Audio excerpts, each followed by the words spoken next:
আজকে চলে এসেছি আমি দুর্গেশ্বর শিব মন্দির।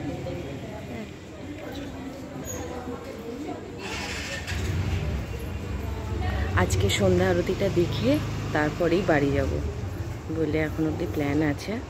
চলো দেখতে থাকো ব্লগটা কীরকম হয়। Welcome and welcome back to my channel. আর আজকে আমি এখন বাজে সন্ধ্যে 7:30। এখন আমি রয়েছি বাবা দুর্গেশ্বর শিব মন্দিরে। তোমরা পেছন দিকটা দেখলেই বুঝতে পারবে। দেখো এই যে বাবা দুর্গেশ্বর শিব মন্দিরের সামনে রয়েছি। আজকে আমি এখান থেকে আমার ব্লগটা শুরু করছি। আজকে আমি এইখানে বাবা দুর্গেশ্বরের সন্ধ্যা আরতিটা দেখতে এসেছি। তো চলো আমার সাথে ব্লগটায় থেকো। তো ওখানে তো তোমাদের দেখালাম যে বাবাকে ওখানে সাজিয়ে রেখেছে। তো চলো কিছুক্ষণ পর আবার কথা। এখন আমি খাচ্ছি, ঝালমুড়ি খাবো বলে এসছি। এখন ঝালমুড়ি মাখা হচ্ছে। এই যে আমার ঝালমুড়ি, এটা মাখা হচ্ছে। এটা ছোট ব্লগ হবে, বেশি বড় না। তো চলো এগুলো খেতে এখন যাবো, মন্দিরে গিয়ে বসে থাকবো, ঠিক আছে? আর বেশিক্ষণ দাঁড়াবো না। চলো। আর এই রাত্রিরের অ্যাম্বিয়েন্সটা, অনেক লোকজন থাকে, অসুবিধা নাই।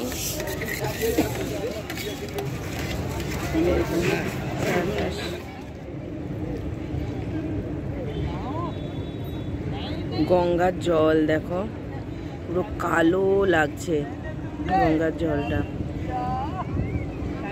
ও এখানে হাওড়া ব্রিজ। এখানে না দাঁড়াতে এত ভাল লাগে না, কি বলবো।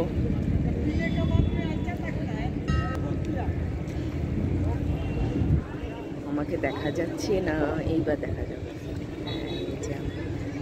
চলো চলো চলো চলো, বেশি দেরি করা যাবে না। দেখা যাক ভূতনাথে আরতি শুরু হয়েছে কিনা, তাহলে যদি একটু আরতিটা দেখতে পাই তাহলে একটু দেখে নেব। জাস্ট ভূতনাথ টেম্পেলে আরতি শেষ হয়েছে, এখনও কিছু কিছু পুজো চলছে। তো এটাই তোমাদের শেয়ার করলাম। 1 hour later. তো এখন এসে গেছি দুর্গেশ্বর শিব মন্দিরে। তো এখন ঠাকুরমশাই সদ্য পুজোতে বসেছে। এখন মন্দির ফাঁকা আছে, ফাঁকায় ফাঁকায় যতটুকু মানে ভিডিও করতে পারছি ততটুকুই করছি। জানি না, শুনছিলাম এখানে নাকি অনেক ভিড় হয়ে যায়। যাই হোক, এখনও অবধি কিছু হয়নি। তো শুরু করছেন পুজো, দেখতে থাকো, ভালোই লাগবে। আর এই পুজোটা দেখার জন্যই আজকে আমি এসেছি আর এই ভ্লগটা করছি।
ব্যাস পুজো শেষ, এখন আমাদের প্রসাদ দেওয়া হচ্ছে।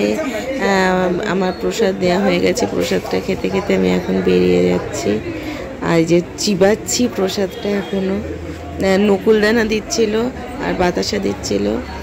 এই যে মহাদেব মন্দির, এই যে বট গাছ, সেই পুরনো দিনের মন্দির। আমার এত শান্তি লাগে না, তোমরা এখানে চলে আসতে পারো, তোমাদের প্রচণ্ড ভালো লাগবে, আমি সত্যি বলছি বন্ধুরা। যাই হোক, অটো পেয়ে গেছি, এখন অটো করে যাচ্ছি, দিকে পাল নামবো।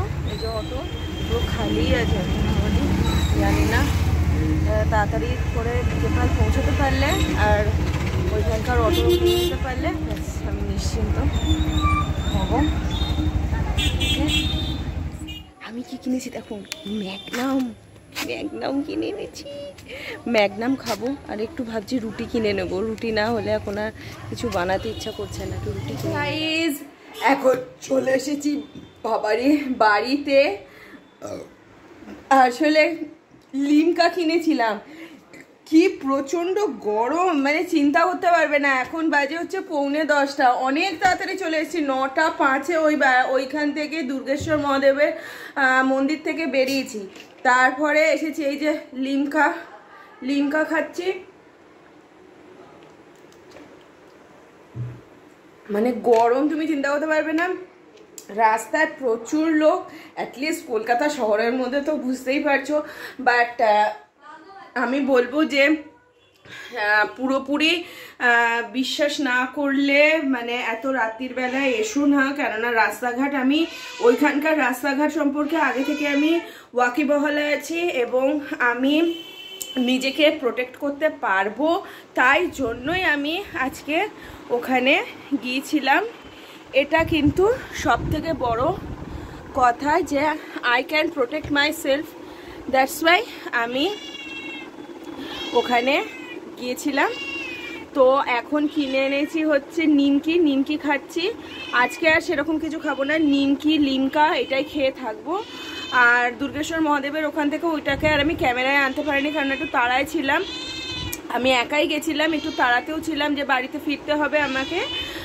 সেই জন্য ওখান থেকে একটুখানি মিষ্টি দিয়েছিল, মানে বাতাসা খেতে দিয়েছিল, ব্যাস এটাই প্রসাদ। এটা খেয়ে একদম আমি ছোটাং বাড়ি চলে এসেছি, প্রায় 25 মিনিটের মধ্যে আমি বাড়ি চলে এসেছি। ওকে গাইজ, আজকের মতন ব্লগটা আমি এখানেই এন্ড করলাম, টাটা।